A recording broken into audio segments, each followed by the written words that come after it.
ప్రకృతేర్గుణసమ్మూఢాః సజ్జంతే గుణకర్మసు తాన కృత్స్నవిదో మందాన్ కృత్స్నవిన్న విచాలయేత్. ఏమీ తెలియకపోతే ఏ చిక్కు లేదు. అన్నీ తెలిసినవాడు జ్ఞాని. కానీ తెలిసి తెలియని వారితోనే చిక్కంతా వస్తుంది.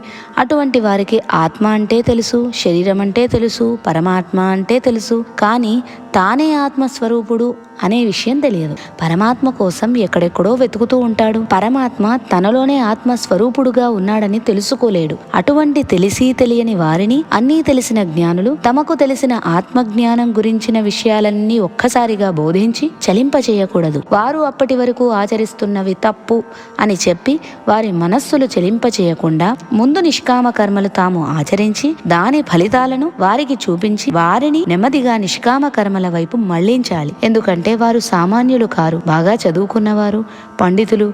కానీ ఈ ప్రపంచమే సత్యం, దేహమే నేను అనే అజ్ఞానంలో ఉంటారు. అటువంటి వారికి జ్ఞానులు నిష్కామ కర్మను నిదానంగా బోధించాలి, తాము ఆచరించి చూపాలి.